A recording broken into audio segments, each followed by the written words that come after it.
नमस्कार। आज की डेट है 12 दिसंबर 2016 और इस वीडियो में हम डिस्कस करने जा रहे हैं द हिंदू के आर्टिकल्स। सबसे पहला जो हमारा आर्टिकल है वो डिमोनेटाइजेशन के इफेक्ट से रिलेटेड है। देखिए, आपको पता होगा 8 नवंबर 2016 को सरकार ने डिमोनेटाइजेशन कर दिया, यानी 500 और 1000 के नोटों पर बैन लगा दिया। सरकार ने इसके बदले में नए नोट जारी किए। इसका मकसद करप्शन को रोकना, ब्लैक मनी को रोकना, ड्रग ट्रैफिकिंग को रोकना, जो टेररिस्ट की फंडिंग है उसको रोकना था। काफ़ी तरह के इसके मकसद थे, लेकिन एक कस्टमर्स में और कंज्यूमर्स में एक तरह का क्रंच, जो कैश क्रंच है, उससे हमारी इकोनॉमी की जो ग्रोथ है वो थोड़ी बहुत रुकी है और अभी तक लोगों को कैश की प्रॉब्लम्स आ रही है। तो उसी से रिलेटेड यह है कि गवर्नमेंट कौन कौन से कदम अभी उठा रही है उस प्रॉब्लम को कम करने के लिए। अभी हाल ही में सरकार ने कई सारे स्टेप्स इसको लेकर उठाए। तो कुछ रियायतें दी अगर हम डिजिटली पेमेंट करते हैं या फिर डिजिटली ट्रांजैक्शन करते हैं। तो सबसे पहले हम नज़र डालते हैं किस तरह की सरकार ने रियायतें दी। ये देखिए कुछ कदम जो सरकार ने उठाए। हर एक 1 लाख गांव में जिनकी पॉपुलेशन यानी जनसंख्या 10,000 से कम है, उस हर एक गांव में 2 POS डिवाइस यानी पॉइंट ऑफ सेल डिवाइस, ये होते हैं पॉइंट ऑफ सेल डिवाइस। हमने तो इससे पेमेंट की होगी, लेकिन गांव में इस तरह की चीज़ें कम पाई जाती है, इसलिए सरकार ने इस तरह की चीज़ों को गांव में बढ़ावा दिया है। ये देखिए, हम साइड में पेमेंट डालते हैं और पेमेंट हमारी हो जाती है। हम ATM पिन डालते हैं, आपने इससे पेमेंट करी ही होगी। उसके बाद में जो आता है, देखिए, regional rural bank and cooperation banks ये इशू करेंगे किसान कार्ड्स, रुपए किसान कार्ड्स। अब मैं आपको बताता हूँ। देखिए, किसान कार्ड्स जो हैं वो तो किसानों के पास हैं। 99 में ये किसान कार्ड्स की स्कीम आई थी, जिससे किसान किसी भी डिस्ट्रेस सिचुएशन या कभी भी उनको जरूरत पड़ती है तो लोन ले सकते हैं इस कार्ड्स का यूज़ करते हुए। अब रुपए किसान कार्ड से वो पेमेंट भी कर सकते हैं, यानी डिजिटली कुछ पे भी कर सकते हैं किसी भी दुकानदार को, या फिर कोई भी उन्हें अन्य वस्तु खरीदनी है तो वो किसान कार्ड का यूज़ करके वो कोई भी चीज़ खरीद भी सकते हैं। इसलिए अभी तक एक 29 करोड़ यानी जन धन अकाउंट से वो जोड़ चुके हैं और काफ़ी मात्रा में ये डिस्ट्रीब्यूशन भी इनका हो चुका है। इसके अलावा जो सरकार ने किया है 0.7% का, अगर कोई भी डिजिटल पेमेंट्स होते हैं, जैसे सेंट्रल गवर्नमेंट और पेट्रोल पंप्स हैं, सरकार के पेट्रोल पंप्स, जैसे Hindustan oil, Hindustan petroleum, Indian oil, जो ये सरकार के पेट्रोल पंप्स हैं, रिलायंस की बात नहीं कर रहे हम, रिलायंस के पेट्रोल पंप है उनकी बात नहीं कर रहे, जो सरकार के पेट्रोल पंप्स हैं उन पे अगर हम अपने व्हीकल में तेल भरवाते हैं तो इस पर हमें छूट मिलेगी। 0.7% का हमें इस पर छूट मिलेगी। इसके अलावा और भी बहुत सारे स्टेप्स हैं। देखिए, जब हम IRCTC से रेल बुक करते हैं, टिकट बुक करते हैं IRCTC से, तो हमें उस पर 0.5% का ट्रांजैक्शन फ़ी देनी पड़ेगी। देखिए, ये बहुत अच्छा स्टेप है। बताऊं कैसे। इससे पहले क्या होता था, एक you can say that even disincentive था ये। जब भी हम ऑनलाइन टिकट बुक करते थे, बल्कि ज़्यादा पैसे लगते थे बजाय कि उसके जो वहाँ पे जाके फिजिकली टिकट लेता था। लेकिन अब ये 0.5% का जो कैश इंसेंटिव ये छूट दी है सरकार ने, इससे ज़्यादा से ज़्यादा लोग टिकट ऑनलाइन बुक करेंगे। जो टिकट खिड़की पर भीड़ है वो कम होगी और हमारे लिए एक बहुत बड़ा सहूलियत भरा कदम ये है। इसके अलावा सरकार ने क्या किया, 10 लाख तक का ऑनलाइन अगर हम टिकट बुक करते हैं ट्रेन की, तो 10 लाख तक का इंश्योरेंस हमें इसमें फ्री मिलेगा। यह भी एक बहुत अच्छा कदम है। उसके अलावा देखिए, डिजिटल ट्रांजैक्शंस हैं, 2000 से नीचे जो डिजिटल ट्रांजैक्शंस है उस पर कोई भी सर्विस टैक्स नहीं लगेगा। ये बहुत अच्छा कदम है। और जो क्रेडिट है 10% इंश्योरेंस, ये तो हमने डिस्कस कर ही लिया। और देखिए, ये सारे कदम हैं, मतलब आप अपने आंसर में लिख सकते हो, डायरेक्ट क्वेश्चन भी आ सकता है। आजकल देखिए, आपने देखा होगा मेंस के एग्जाम में, आपने एक बात नोटिस की होगी, जो मेंस के इसमें पैटर्न अभी ट्रेंड चेंज हुआ है वो हम हमारी डिस्कशन में इंप्लीमेंट करेंगे। यानी अभी जो है जो UPSC का पैटर्न है उसमें 2 चीज़ों पर फोकस कर रहे हैं। अगर वो स्पेसिफिक पूछते हैं तो बिल्कुल स्पेसिफिक पूछते हैं। जैसे मैं आपको एग्जांपल देता हूं, पेपर 3 में क्वेश्चन आया कि जो प्रधानमंत्री फसल बीमा योजना है उसके सैलिएंट फीचर्स डिस्कस करो, तो ये बिल्कुल स्पेसिफिक क्वेश्चन है। या फिर अभी अगर वो जनरल पूछते हैं तो बिल्कुल जनरल पूछेंगे वो, जैसे what is inclusive growth and how we can bring the inclusive growth. इतने सारे पॉइंट्स हो सकते हैं इस इंक्लूसिव ग्रोथ के, लेकिन जब टाइम बाउंड मैनर में वहां पर पेपर लिखना पड़ता है तो समझ नहीं आता कौन से पॉइंट से ऐड करें, कौन से हम एक्सक्लूड करें। तो हमें इन सब चीजों के लिए तैयार रहना होगा। तो देखिए, यही है रिसेंट के जो स्टेप्स हैं, इनको हम अपने आंसर्स में यूज करना है। जब जनरल पेपर आता है तो जितना ज्यादा करंट हम अपने आंसर्स में लिखेंगे मेंस के एग्जाम में, उतना ज्यादा अच्छा रहेगा। ये सारे हमने पॉइंट डिस्कस कर लिए। इसके अलावा देखिए, एक और चीज़ जो है, पब्लिक सेक्टर बैंक्स को एडवाइस किया गया है, उनको कहा गया कि आप ATM पर 1 महीने में, या फिर जो POS मशीन है जिससे जो व्यापारी हैं, छोटे व्यापारी पेमेंट लेते हैं, यानी वो हमने अभी डिस्कस किया था POS, उस पर आप 100 से ज़्यादा नहीं चार्ज कीजिए। यह सरकार ने एडवाइस किया है पब्लिक सेक्टर बैंक्स को। और इसके अलावा देखिए आरबीआई ने भी एक महत्वपूर्ण स्टेप उठाया है।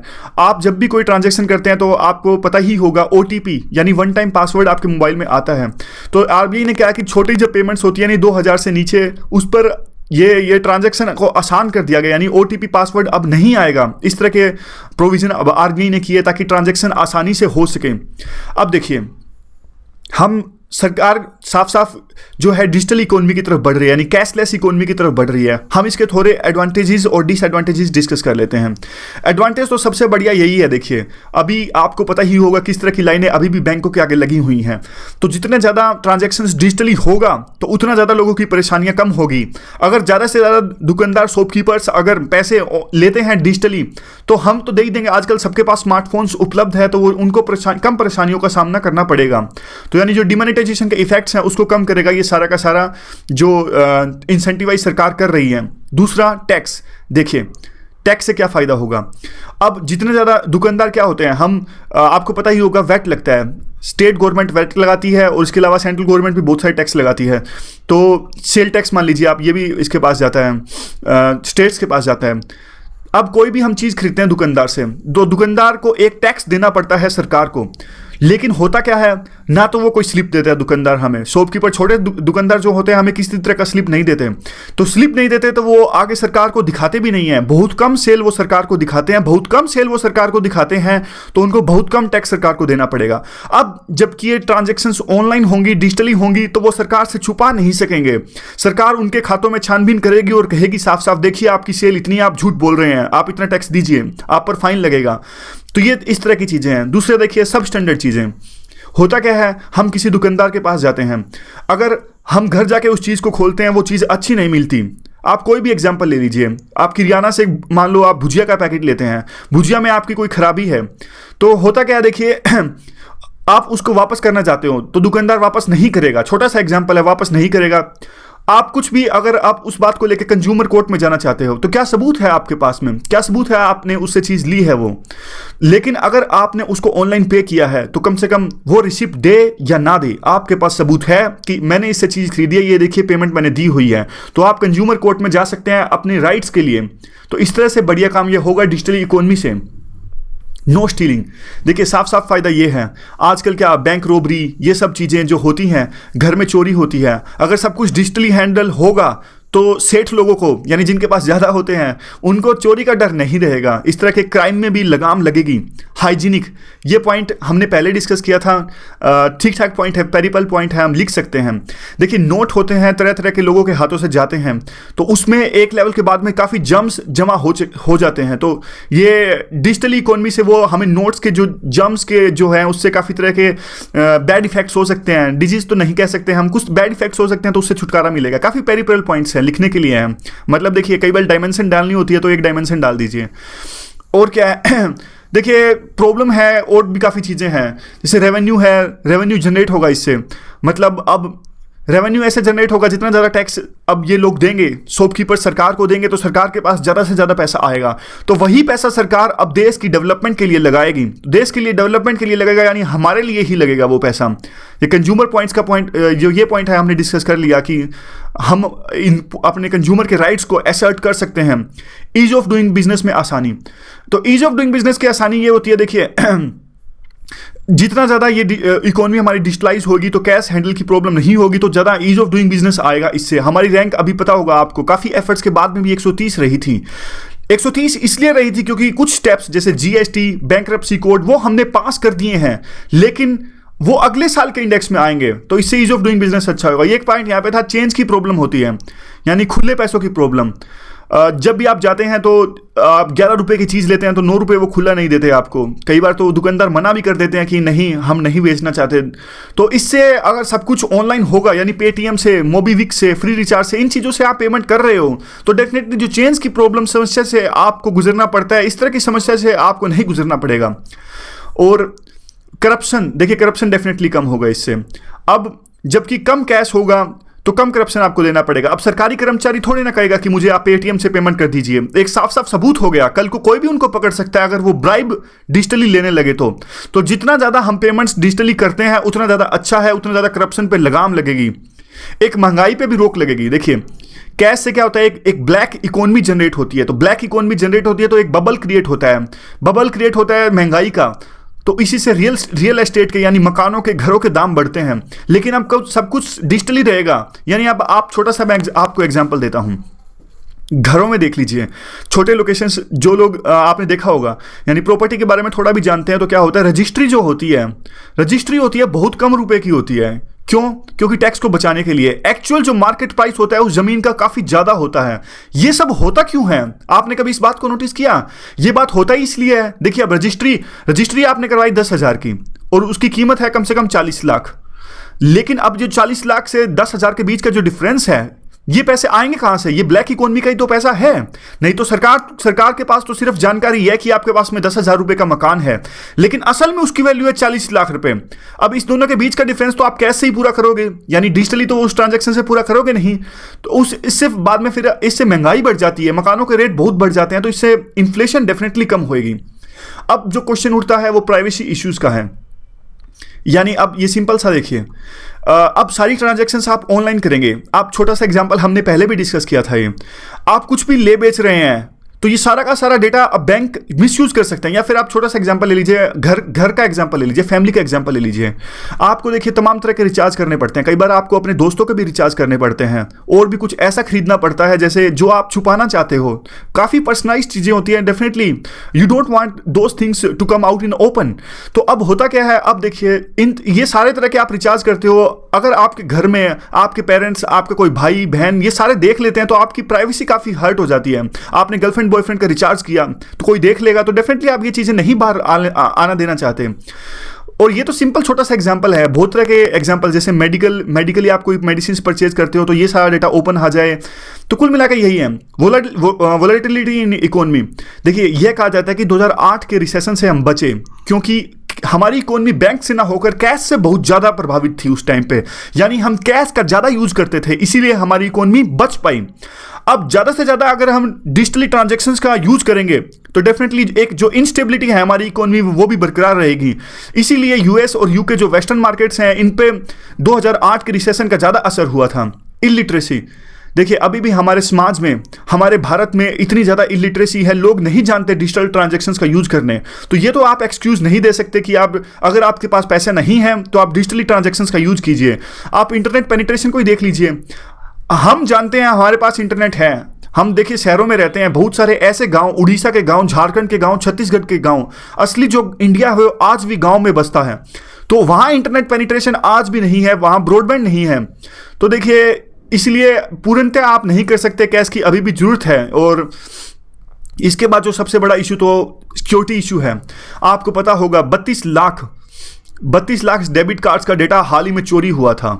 अब देखिए, आप डिजिटल इकोनॉमी को तो बढ़ावा दे रहे हो, लेकिन सिक्योरिटी की तरफ आप आज भी आपके स्टेप्स इतने नहीं उठाए गए हैं। तो इसका मिसयूज हो सकता है, टेक्नोलॉजी का मिसयूज हो सकता है, कल को आपका डाटा चुराया जा सकता है, सिक्योरिटी आपकी इसमें खतरे में पड़ सकती है। तो साथ साथ इन पर भी स्टेप्स लिए जाने जरूरी हैं। इसके बाद इन्होंने पेमेंट्स बैंक का जिक्र किया है। पेमेंट्स बैंक आपको पता होगा, जो माइग्रेंट्स हैं उनके फाइनेंशियल इंक्लूजन के लिए और उनको सुविधाएं पहुंचाने के लिए ये पेमेंट्स बैंक अभी चलाए गए थे। और इंडियन पोस्टल बैंक यानी इंडियन पोस्ट जो हमारी है डाक खाना, इन्होंने अपनी सहमति दी थी कि हम भी इस पेमेंट बैंक्स में अपनी भागीदारी निभाएंगे। और ये लोन नहीं दे सकते, क्वेश्चन आ जाता है कई बार इस पर प्रीलिम में, तो लोन नहीं दे सकते और 1 लाख तक के ऊपर डिपॉजिट नहीं हो सकते इसमें। तो ये सारे हैं, डेबिट कार्ड्स, एटीएम कार्ड जो हैं वो इशू कर सकते हैं, लेकिन क्रेडिट कार्ड नहीं इशू कर सकते। तो इस तरह के स्टेप्स हैं। तो आ गया तो अगली बार तो नहीं आएगा डेफिनेटली सेम क्वेश्चन। तो किसान क्रेडिट कार्ड्स सबसे पहले इशू किए गए थे 1998 और 1999 में। एनडीए की गवर्नमेंट थी उस टाइम पे, यशवंत सिंह थे, और वहीं से हमारी डिजिटल इकोनॉमी यानी कैशलेस इकोनॉमी की शुरुआत हुई थी। उसके बाद में, उसके 15 साल बाद में मोदी गवर्नमेंट ने रुपे कार्ड चलाया। रुपे कार्ड हमने अभी डिस्कस किया कि रुपे कार्ड से पेमेंट भी की जा सकती है। किसान क्रेडिट कार्ड से सिर्फ किसान लोन अवेल कर सकते हैं और रुपे कार्ड से पेमेंट भी किसान कर सकते हैं किसी भी वस्तु के लिए। तो देखिए, उसके बाद में मोदी ने एक 2 साल का प्लान भी चलाया, यानी छोटी स्मॉल ट्रांजैक्शंस को डिजिटली करने के लिए, उनको बढ़ावा देने के लिए, मोटिवेट करने के लिए, इंसेंटिवाइज करने के लिए 2 साल का एक वर्किंग प्लान चलाया। और उसी के तहत में काफ़ी स्टेप्स उठाए गए हैं। और अभी में जो 10-11 के स्टेप्स उठाए थे, आप उसी कड़ी में उन गवर्नमेंट का एक कदम कह सकते हैं। अब देखिए कुछ क्वेश्चंस यहां पर उठते हैं। अगर सरकार इन स्टेप्स को डिमोनेटाइजेशन यानी 8 नवंबर से पहले उठाती तो तमाम तरह की दिक्कतें जो आज लोगों को हो रही है डेफिनेटली कुछ हद तक उनसे छुटकारा पाया जा सकता था। लेकिन देर आए दुरुस्त आए, इन जो ट्रांजैक्शंस है इनको इंसेंटिवाइज करने से अब क्या होगा, लोग एटीएम से पैसा नहीं निकलवाएंगे। देखिए जो बैंक्स हैं इनका 18,000 करोड़ तो एटीएम को जो लॉजिस्टिक है इनके खर्चे में ही हो जाता है। तो एटीएम से जितना कम खर्चा एटीएम पर होगा उतना ही पैसा जो ये बैंक्स हैं, जो अभी लोग अनबैंक्ड हैं यानी अभी भी फाइनेंशियल इंक्लूजन के अंडर नहीं आते हैं, वो पैसा बैंक्स एटीएम के ट्रांजैक्शन से बचाया वो पैसा इन लोगों को जिनको आज भी फाइनेंशियल इंक्लूजन की जरूरत है इन लोगों को देने के लिए उठाएगी। तो ये सारा का सारा जो आर्टिकल था। अभी जो अगला आर्टिकल है वो डिस्कस कर लेते हैं। ये आर्टिकल है साउथ कोरिया से रिलेटेड। साउथ कोरिया में हमने पहले डिस्कस किया था कि क्राइसिस चल रहे हैं। क्राइसिस किस लिए थे? देखिए सबसे पहले तो साउथ कोरिया हम ये डिस्कस कर लेते हैं।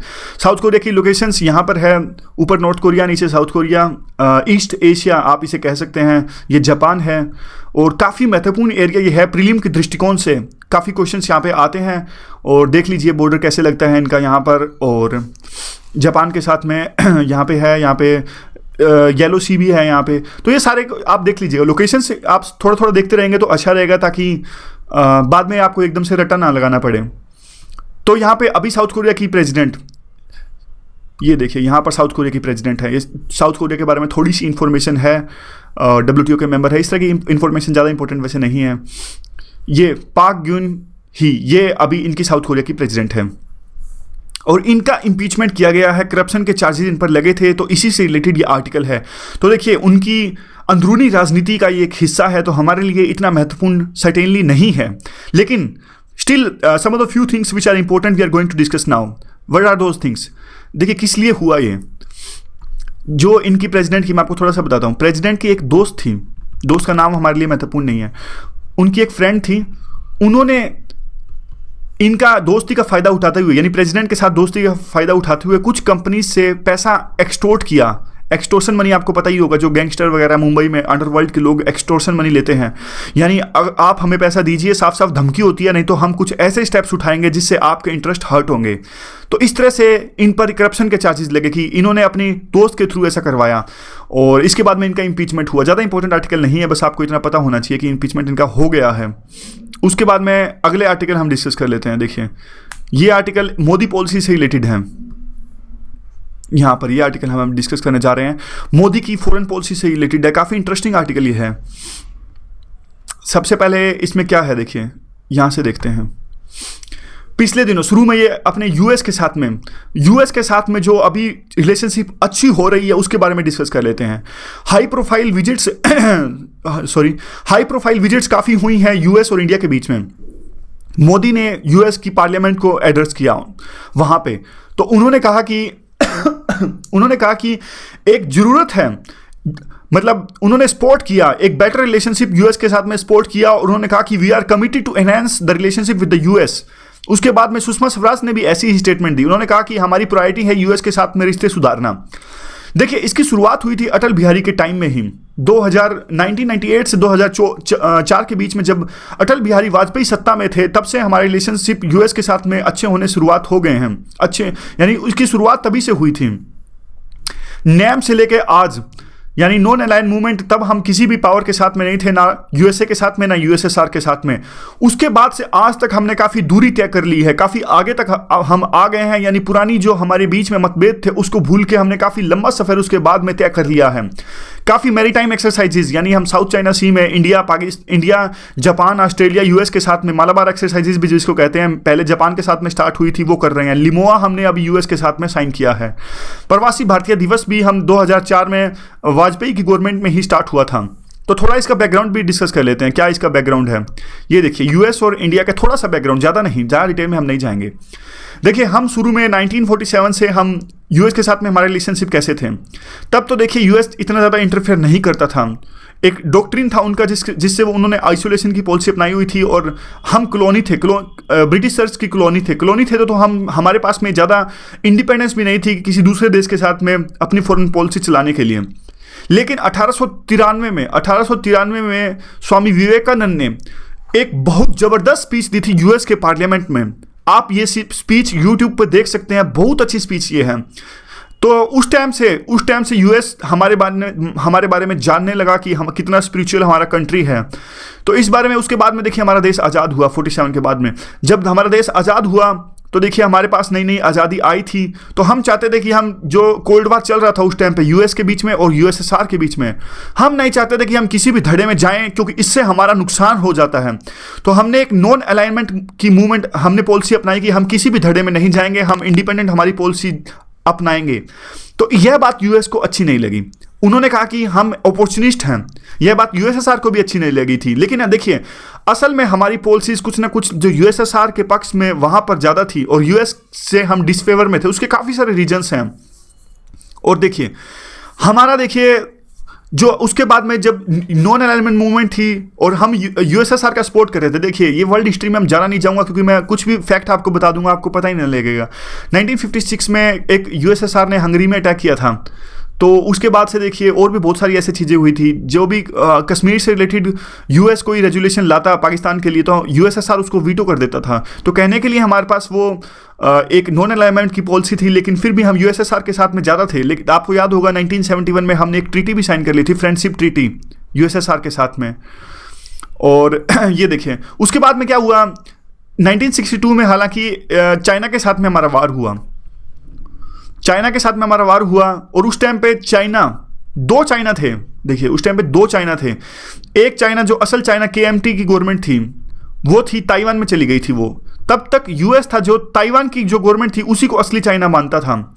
और जो माओ था वहाँ पे माओ थे चाइना में, उसको यूएस यानी असली चाइना नहीं मानता था। और हमारा इसी चाइना के साथ में यानी माओ के चाइना के साथ में जो आज का चाइना है और जो ये KMT गवर्नमेंट थी जिसको यूएस पुराना चाइना मानता था, ये ताइवान है आज के टाइम का। यानी यूएस ने इनको अपना समर्थन नहीं प्रदान किया था, रिकॉग्नाइज नहीं किया था। माओ के चाइना को यूएस ने 1971 तक रिकॉग्नाइज नहीं किया था। उन्होंने कहा कि नहीं हम नहीं मानते इसको अलग देश। KMT यानी जो ताइवान है वो असली चाइना है।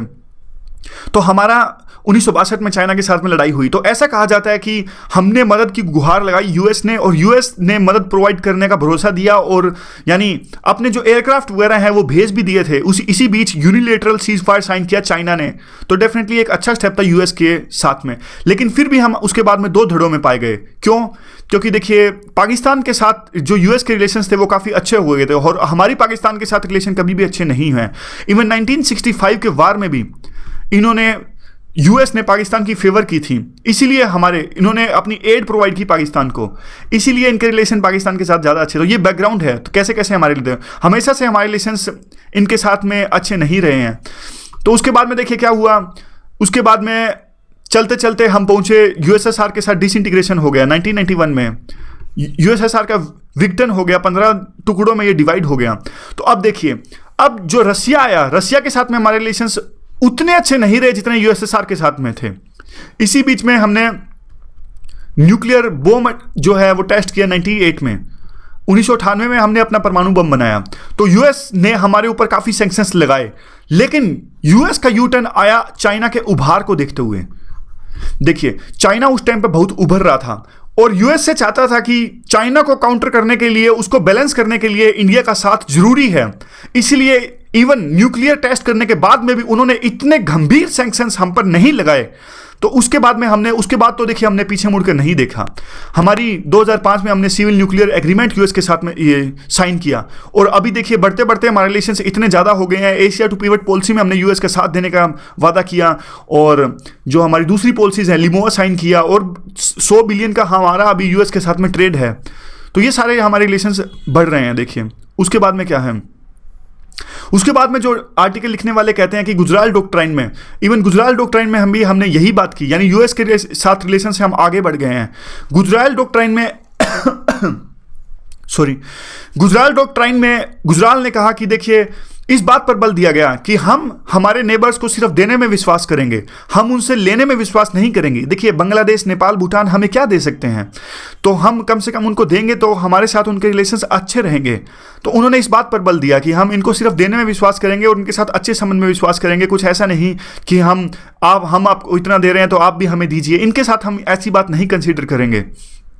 उसके बाद में देखिए मनमोहन सिंह ने भी 2001 में 5 पॉइंट जो पॉलिसी था उस पर फोकस किया। उन्होंने कहा कि हम डोमेस्टिक डेवलपमेंट पर ज़्यादा फोकस करेंगे और एक ऐसा ग्लोबल इन्वायरमेंट चाहेंगे जिससे हमारी डेवलपमेंट ज़्यादा अच्छी ढंग से हो। उसके बाद में देखिए मोदी की पॉलिसी कैसे डिफरेंट है। मोदी की पॉलिसी कैसे डिफरेंट है उस बात का अंदाज़ा इसी बात से लगाया जाता है कि पारेकर ने, यानी पहले तो देखिए हमने गुजराल डॉक्ट्राइन में यही कहा कि हम शांति चाहते हैं, मनमोहन सिंह ने भी यही कहा कि हम शांति चाहते हैं, लेकिन पारेकर जो हमारे डिफेंस मिनिस्टर है उनकी किस तरह की स्टेटमेंट्स निकल कर आ रही है। देखिए वो नो फर्स्ट यूज़, यानी जो हमारा भी नो फर्स्ट यूज़ है न्यूक्लियर वेपन्स में, उसमें उन्होंने कहा कि हमें इसमें चेंज करना चाहिए और सर्जिकल स्ट्राइक्स भी हमने किए। यानी अभी हमारी जो पॉलिसी है काफ़ी एग्रेसिव पॉलिसी निकल कर आ रही है।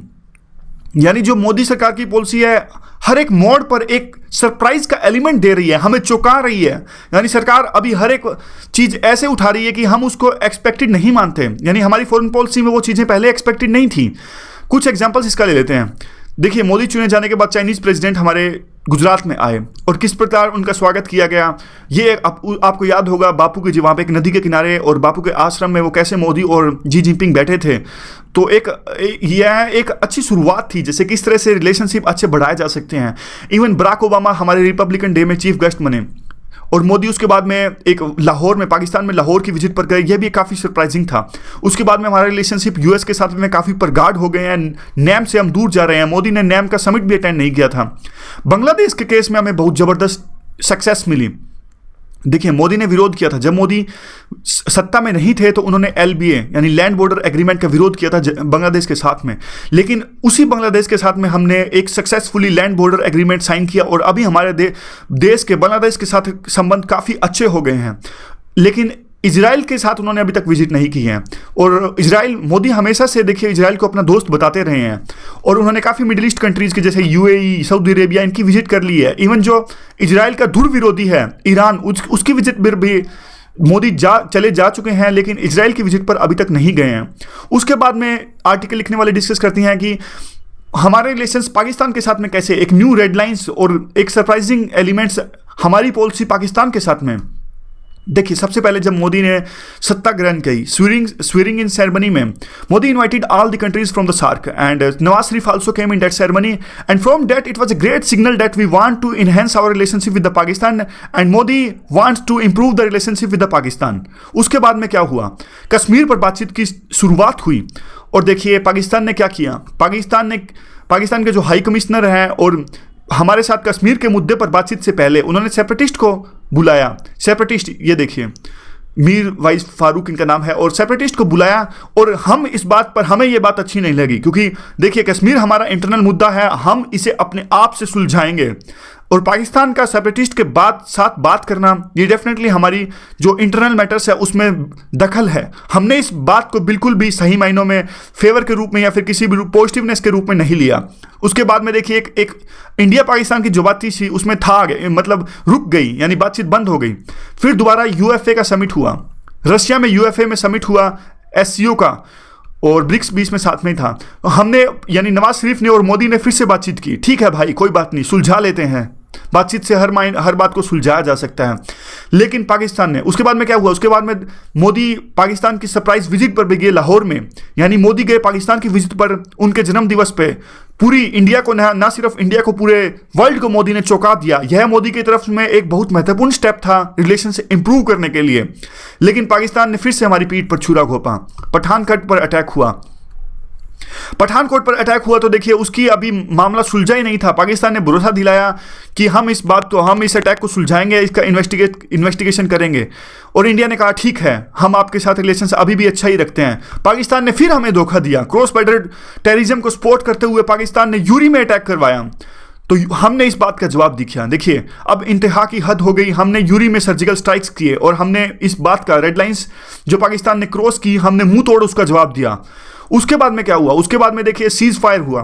सीज फायर के वायलेशंस अभी तक जारी हैं और सीज फायर नहीं हुआ मतलब वायलेशंस हुआ उसका। ये देखिए उस काफ़ी हमारे जवान अभी तक उसमें शहीद हो चुके हैं सीज फायर वायलेशंस में भी, और लोग भी उसमें मारे जा चुके हैं। मतलब ये देखिए सीज फायर वायलेशन से काफ़ी तरह का जो हमारा बॉर्डर है उस पर एक तरह से आप कह सकते हैं कि टेंशंस अभी भी जारी हैं। और इंडिया ने अपनी रेड लाइंस को जो क्रॉस किया पाकिस्तान ने, तो एक स्ट्रॉन्ग कदम उठाने स्टार्ट किए। सार्क का जो समिट है हमने बंद कर दिया, मना कर दिया। जो इंडस है, देखिए इंडस के जो यहाँ पर हमने कहा कि इंडस का जो वाटर है हम बंद कर देंगे, ब्लड, हमारे मोदी साहब ने स्टेटमेंट दी कि blood and water can't flow together, if you keep doing this kind of things definitely we are going to take the aggressive steps. And there was also a voice in our country that we can cancel the most favour nations status we have granted to the Pakistan in 1996। 1996 में हमने पाकिस्तान को most favoured Nations का दर्जा provide किया था, लेकिन पाकिस्तान ने अभी तक ये दर्जा हमें प्रोवाइड नहीं किया था। तो इस तरह की बात हुई कि हम इसे भी बंद कर सकते हैं।